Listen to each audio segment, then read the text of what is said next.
കിളുന്ത് കോവയ്ക്ക കിട്ടുമെങ്കിൽ ഇതുപോൾക്ക് മെഴുക്കുവരട്ടി ആക്കി എടുത്തു കഴിഞ്ഞാൽ നല്ല വളരെ ടേസ്റ്റാണ്. അപ്പോൾ നമുക്ക് ഈ ഒരു മെഴുക്കുവരട്ടി എങ്ങനെയാണ് ഉണ്ടാക്കുന്നതെന്ന് നോക്കിയിട്ട് വരാം. കോവയ്ക്ക മെഴുക്കുവരട്ടി ഉണ്ടാക്കാനായിട്ട് നല്ല പിഞ്ചായിട്ടുള്ള കോവയ്ക്ക കുറച്ച് കിട്ടിയിട്ടുണ്ട്. അതുപോലെ തന്നെ കുറച്ച് ഞാൻ പച്ചമുളകും എടുത്ത് വെച്ചിട്ടുണ്ട്. ഇതിനി നമുക്ക് ഒന്ന് സ്ലൈസ് ചെയ്തെടുക്കാം. ഞാനിപ്പോൾ ഈ ഒരു നീളത്തിലാണ് ഞാൻ കട്ട് ചെയ്തെടുക്കുന്നത്.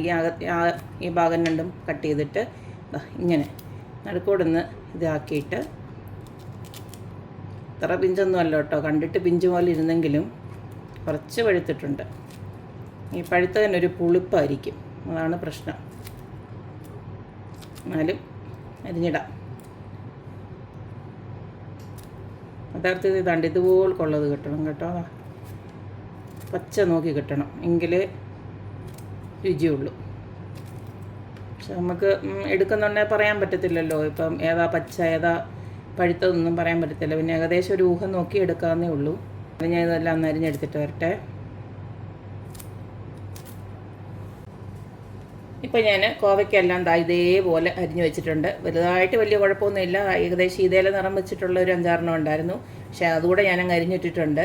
പിന്നെ നിങ്ങൾക്ക് തീരെ താല്പര്യമില്ലെങ്കിൽ അത് വേണേൽ ഒഴിവാക്കാം. ആ ഒരു പച്ച, ഈ പച്ച പോലത്തെ ആണ് ഏറ്റവും നല്ലത്. ഇതാണ് കിളുന്തായിട്ടുള്ള കോവയ്ക്ക. ഇതിന് ഇത്തിരി ഒരു പുളിപ്പ് കാണും കേട്ടോ. ഈ ഒരു ഇങ്ങനെ ചുവപ്പ് പൊടിയതിന് ഇത്തിരി ഒരു പുളിപ്പ് കാണും. വേറെ പ്രശ്നമൊന്നുമില്ല, നമുക്ക് ഉപയോഗിക്കുന്നതിന് കുഴപ്പമൊന്നുമില്ല. ഇനി അടുത്തത് ഞാൻ ഇതിലേക്ക് വലിയൊരു സവാളയായിരുന്നു, ആ ഒരു വലിയ സവാള അരിഞ്ഞു വെച്ചിട്ടുണ്ട്.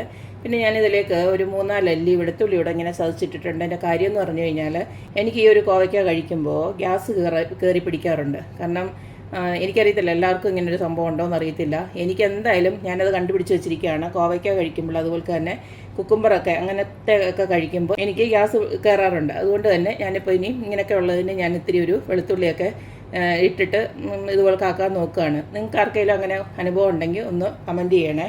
അപ്പം നമുക്ക് ഇത്തിരി ഒരു വെളുത്തുള്ളി ഇടുമ്പോൾ ആ ഗ്യാസ് ഒന്ന് അടങ്ങുമല്ലോ. അപ്പോൾ അതിന് വേണ്ടിയിട്ടാണ് ഞാൻ വെളുത്തുള്ളിയോടെ റെഡിയാക്കി വെച്ചിരിക്കുന്നത്. ഇനി നമുക്കിത് മെഴുക്കുവരട്ടി ഉണ്ടാക്കാൻ തുടങ്ങാം. മെഴുക്കുവരട്ടി ഉണ്ടാക്കാനായിട്ട് ഇതുപോലൊരു പാൻ ഞാൻ അടപ്പിലോട്ട് വെച്ച് കൊടുത്തിട്ടുണ്ട്. ഞാൻ സൺഫ്ലവർ ഓയിലാണ് ഒഴിച്ച് കൊടുക്കുന്നത്. അറിയാമല്ലോ, വെളിച്ചെണ്ണയ്ക്കൊക്കെ നല്ല വിലയാണ്, ഇവിടെയും നല്ല വിലയാണ്. അവിടുത്തെ വില അനുസരിച്ച് ഇവിടെയും വില കൂടിക്കൊണ്ടിരിക്കുകയാണ്. അപ്പോൾ ഞാൻ സൺഫ്ലവർ ഓയിലാണ്. നിങ്ങൾക്ക് താല്പര്യമാണെങ്കിൽ നിങ്ങൾക്ക് വെളിച്ചെണ്ണ തന്നെ ഒഴിച്ച് കൊടുക്കാം. ഇതിലേക്ക് ആദ്യം തന്നെ നമുക്ക് ആ ഉള്ളിയും വെളുത്തുള്ളിയോടെ ഒന്ന് ഇട്ട് കൊടുക്കാം. നിങ്ങൾക്ക് വേണമെങ്കിൽ ഇതിനകത്ത് ചതച്ച മുളകും വേണമെങ്കിൽ യൂസ് ചെയ്യാം. അതുപോലെ തന്നെ ചെറിയ ഉള്ളി വേണമെങ്കിലും ചതച്ച് ഇതിനകത്ത് യൂസ് ചെയ്യാം. 2 ഓപ്ഷനുണ്ട്.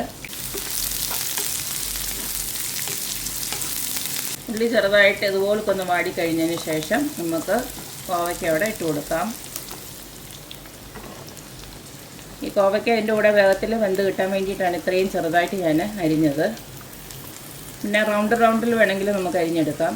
ഏത് വേണമെങ്കിലും ഇതാ ഇത്തിരി കൂടെ ഈസി അരിഞ്ഞെടുക്കാനായിട്ട്. ഇതിലേക്ക് നമുക്ക് ആവശ്യത്തിനുള്ള ഉപ്പും കുറച്ച് മഞ്ഞൾപ്പൊടിയും ഇട്ട് കൊടുക്കാം. ഞാനിപ്പോൾ 1 ടീസ്പൂണ് ഉപ്പൊന്ന് ഇട്ട് കൊടുക്കുകയാണ്. അതുപോലെ തന്നെ ഒരു 1/2 ടീസ്പൂണോളം മഞ്ഞൾപ്പൊടി ഇട്ട് കൊടുക്കുകയാണ്.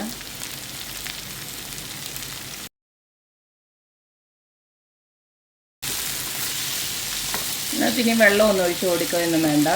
ഇനി നമുക്ക് ഇത് ചെറിയ തീയിലിട്ട് അടച്ച് വെച്ചിട്ടൊന്ന് ജസ്റ്റ് ഒന്ന് വേവിച്ചെടുക്കുക. അത് കഴിഞ്ഞ് ഈ ഒരു എണ്ണയിൽ തന്നെ കടന്ന് ഇത് മൂപ്പിച്ചങ്ങ് എടുത്ത് വെച്ചാൽ മതി.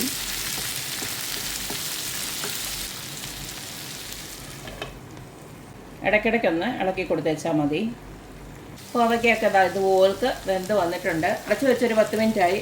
ഇടയ്ക്കിടയ്ക്ക് ഞാൻ ഇളക്കി കൊടുത്തിട്ടുണ്ടായിരുന്നു. പക്ഷേ ഇത് വെന്തതേ ഉള്ളൂ, ഇനി മുരിഞ്ഞിട്ടില്ല.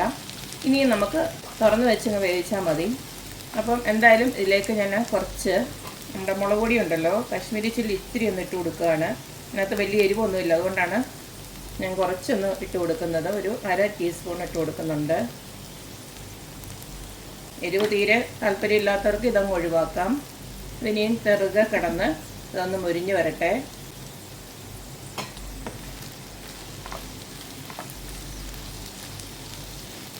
എണ്ണയൊന്നും ഒഴിച്ചു കൊടുക്കേണ്ട കാര്യമില്ല, എണ്ണയൊക്കെ ഉണ്ട്. ചെറുകെ ഒന്ന് മുരിഞ്ഞ് വന്നാൽ മാത്രം മതി.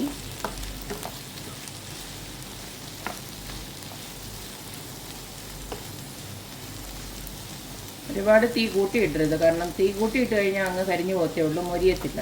പിന്നെ സ്ലോ ആയിട്ട് ഒരു 10 മിനിറ്റ് ഇങ്ങനെ ഇടയ്ക്ക് ഇളക്കി ഇതുപോലെ കാക്കിയിട്ടുണ്ട്. നല്ല മുരിഞ്ഞൊക്കെ വന്നിട്ടുണ്ട്. എണ്ണയൊന്നും അധികമൊന്നുമില്ല. കണ്ടില്ലേ, ഇതുപോലൊക്കെ ഒന്ന് ആക്കി എടുത്ത് വെച്ചാൽ മതി. നല്ല അടിപൊളിയായിട്ടുള്ള കോവയ്ക്ക മെഴുക്കുവരട്ടിയുടെ റെഡി ആയിട്ടുണ്ട്. നല്ല രുചിയാണ് ഇത്. യഥാർത്ഥത്തിൽ വേറെ പ്രോബ്ലം ഒന്നും ഇല്ലാത്തവർക്ക് നല്ലൊരു ഓപ്ഷനാണ്. കാരണം ഡയബറ്റിക്കൊക്കെ ഉള്ളവർക്ക് വളരെ നല്ലൊരു ഓപ്ഷനാണ് ഈ കോവയ്ക്ക. ചുമ്മാതാണെങ്കിലും പച്ചക്കെടുത്ത് കഴിക്കുന്നതാണെങ്കിലും നല്ലതാണെന്നാണ് പഠനങ്ങൾ തെളിയിച്ചിരിക്കുന്നത്. അപ്പോൾ കോവയ്ക്ക മെഴുക്കുവരട്ടി കഴിക്കാൻ പറ്റുന്നവർക്കൊക്കെ നല്ലൊരു ഓപ്ഷനാണ്. കോവയ്ക്ക മെഴുക്കുവരട്ടിയായിട്ടോ തോരനായിട്ടൊക്കെ കഴിക്കുക. അപ്പം എല്ലാവരും ഇതുപോലൊക്കെ ഒന്ന് ഉണ്ടാക്കി നോക്കുക, അഭിപ്രായങ്ങൾ അറിയിക്കുക.